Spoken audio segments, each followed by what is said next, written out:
नमस्कार, मैं हूं संजय शर्मा। आप देख रहे हैं 4 PM न्यूज़ नेटवर्क। मैं जहां खड़ा हूं इसको बटलर पैलेस कॉलोनी कहते हैं। ये बटलर पैलेस कॉलोनी है। यहाँ पे कुछ मंत्री रहते हैं, कुछ पत्रकार रहते हैं और कुछ अलग अलग नेता और अफसर रहते हैं। मैं इस बंगले के सामने खड़ा हूँ। ये बंगला आप देख रहे हैं, इस बंगले का नाम है A3। बटलर पैलेस में है और बड़ा बंगला है। अब आप सोच रहे होंगे कि मैं इस बंगले पे क्यों खड़ा हूँ, क्या कहानी है। तो मैं आपको इस बंगले की कहानी बताता हूँ। ये पड़ोस में ये जो है मंत्री जी हैं। देखिए ये बोर्ड लगा हुआ है बाहर मंत्री जी का, बलवंत जसवंत सैनी जी राज मंत्री हैं। और उसके बराबर में ये बंगला है A3 बटलर पैलेस। बताया जाता है कि इस बंगले में रविंद्र सिंह जी प्रमुख सचिव है, वो 20 साल रहे थे। उनकी पत्नी यहाँ पे इनकम टैक्स कमिश्नर थी। वो दोनों लोग इस बंगले में रहते थे। जरा एक बार सर जी पूरा बंगला की तरफ विजन दिखाइए। देखिए ये बंगला बड़ा सा बंगला है और ये आमतौर पे जो सीनियर IAS अफसर होते हैं उनको ये आवंटित होता है। तो ये बंगला जो है ये इस समय आवंटित हुआ लखनऊ के कमिश्नर रंजन कुमार जी को। सुना है उनका अपना निजी मकान भी है और सरकार में एक CSI टावर है जहाँ पे सारे IAS अफसर रहा करते हैं। तो रंजन कुमार जी अपने परिवार के साथ वहीं रहते हैं, लेकिन अब कमिश्नर है तो एक मकान और चाहिए, तो ये मकान उनको आवंटित हो गया। बड़ा सा बंगला है, उनको आवंटित हो गया। कोई नई परंपरा नहीं है, अफसरों को बड़े बड़े बंगले आवंटित होते रहते हैं और अफसर मौज करते भी रहते हैं। लेकिन मज़ा तब आया कि जब कमिश्नर साहब इस मकान को देखने आए तो कमिश्नर साहब को लगा कि भैया वो लखनऊ के कमिश्नर हैं। लखनऊ मतलब उत्तर प्रदेश की राजधानी, और राजधानी के कमिश्नर हैं तो उसका मकान चकाचक 5 स्टार होना चाहिए। आप मेरे जितने दर्शक हैं आप सबके मकान होंगे, कोई फ्लैट में रहता होगा, किसी ने अपना मकान बनवाया होगा, कोई अगर मान लीजिए थोड़ा बड़ा है तो उसे थोड़ी छोटी कोठी भी बनाई होगी या कोई बड़ी कोठी बनाई होगी। जो इस देश की 80% जनता है जिसको 2 वक्त की रोटी नहीं बन पाती, और एक मध्यम वर्गीय क्लास है जो बेचारा 1 तारीख से 30 तारीख तक गिनता रहता है कि बच्चों की फ़ीस जानी है, अब बैंक की किस्त जानी है, अब EMI देनी है, और वो इसी कैलकुलेशन में रहता है कि भाई मेरे को 30 तारीख किसी तरह हो जाए और मेरा ये महीना कट जाए। इसमें इस देश की आधी से ज़्यादा आबादी इसी तरह कट जाती है। बिल्कुल बिल्कुल आखिर में जाके कहीं किसी को 500 रुपये बचते हैं, किसी को 1000 रुपये बचते हैं। बीवी गहने बेचती है तो जो छत टपक रही होती है उसकी कहीं ना कहीं सीमेंट लगाया जाता है। गांव झोपड़ियों में बरसाती लगाई जाती है, पन्नियाँ लगाई जाती हैं। इस देश का आम आदमी इसी तरह ज़िंदगी जीता है और 90% आदमी इसी तरह ज़िंदगी जीता है, किसी तरह अपने 2 वक्त की रोजी रोटी का इंतज़ाम करता है। लेकिन इन बाबू साहब लोगों की मैं आज आपको एक नायाब कहानी बताने जा रहा हूँ। जनाब IAS हैं, कमिश्नर हैं, तो उनको ये जो बंगला आवंटित हुआ जिसमें एक प्रमुख सचिव, और वो भी प्रमुख सचिव जिसकी बीवी इनकम टैक्स कमिश्नर थी, जो 20 साल रहती है आई। तो जाहिर है आप जिस मकान में 20 साल रहते होंगे वो ठीक ठाक मकान होगा, ठीक ठाक हालत में होगा। लेकिन कमिश्नर साहब को लगा कि अब वो इस बंगले में आए हैं तो ये बंगला चकाचक होना चाहिए, और इसके लिए उन्होंने कहा कि वो LDA यानी लखनऊ विकास प्राधिकरण, लखनऊ विकास प्राधिकरण जो होता है वो एक बोर्ड होता है और कमिश्नर खुद उसके अध्यक्ष होते हैं। उस बोर्ड में एक पैसा होता है, इसको बोलते हैं अवस्थापना निधि।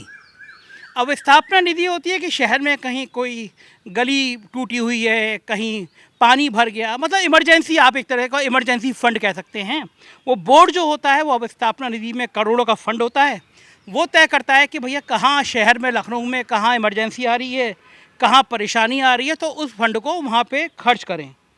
अब कमिश्नर साहब ने जब मीटिंग हुई तो मौखिक रूप से कहा भाई मेरा घर है, इस घर में मैं शिफ्ट हो रहा हूँ, तो इस घर को ठीक करो और घर को 5 स्टार बनाओ।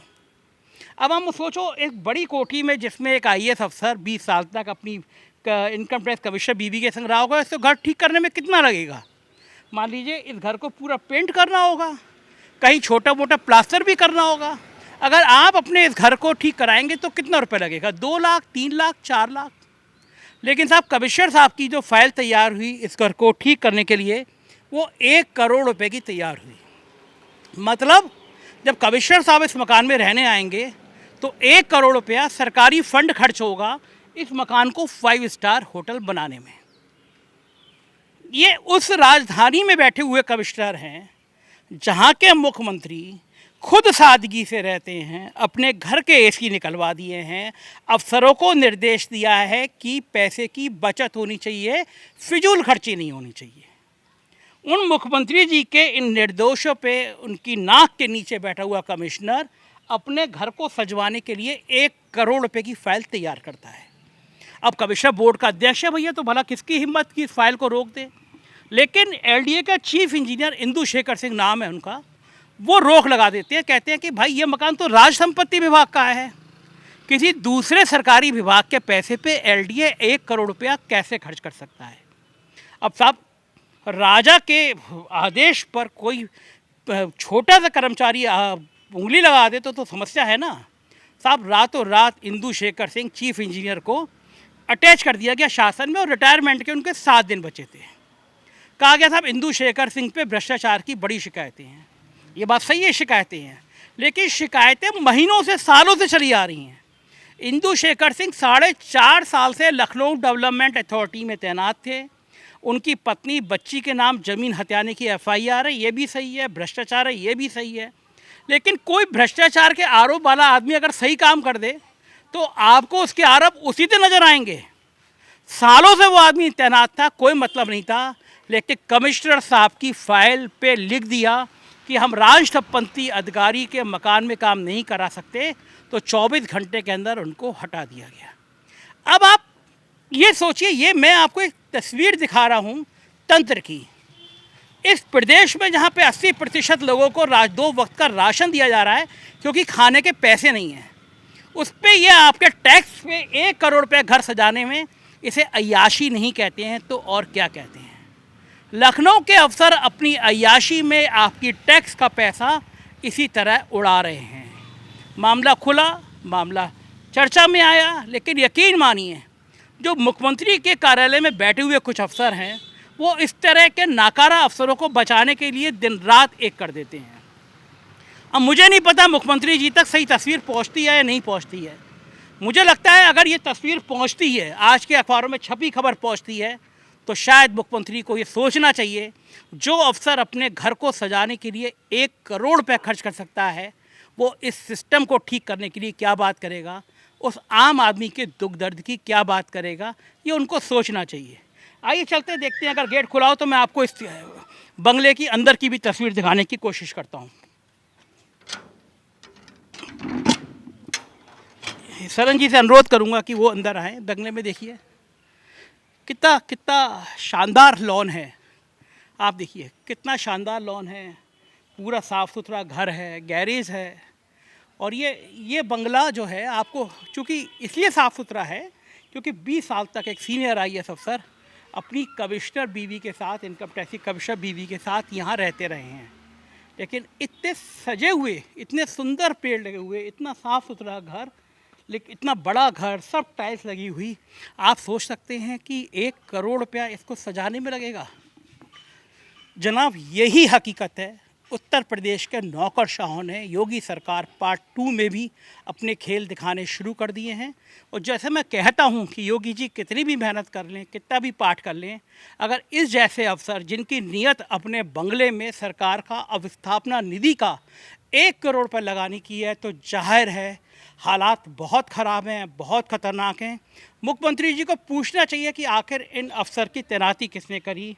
और सुबह से ये चर्चा चल रही है एक जाति विशेष को लेकर, और कुछ लोग मुझसे भी बोले कि कमिश्नर साहब का कुछ नहीं होगा, क्योंकि जल शक्ति मंत्री स्वतंत्र देव जी का नाम उनके चमचों ने लेना शुरू कर दिया है, कमिश्नर के चमचों ने, कि साहब जल शक्ति मंत्री जी का बड़ा हाथ है, सजाती हैं। मैंने कहा इस तरह के आरोप आमतौर पर लोग लगा देते हैं। मुझे नहीं पता स्वतंत्र देव जी के और इन कमिश्नर के रिश्ते क्या हैं, लेकिन रिश्ते अगर हैं, अगर वाकई रिश्ते हैं, तो स्वतंत्र देव जी को खुद कहना चाहिए कि ऐसे कमिश्नर को तत्काल हटा दो, क्योंकि जो कमिश्नर अपने सरकारी घर पे 1 करोड़ रुपए खर्च करने की मानसिकता रखता है, कम से कम वो इस प्रदेश के लायक तो नहीं है। पता नहीं क्या होगा, मैं आपको बताऊंगा कि आने वाले दिनों में क्या हुआ, कमिश्नर साहब बचे, रहे, हटे, क्या कहानी है। देखते रहिए 4 PM न्यूज़ नेटवर्क, क्योंकि सच बोलने की हिम्मत सिर्फ 4 PM में होती है। Thank you.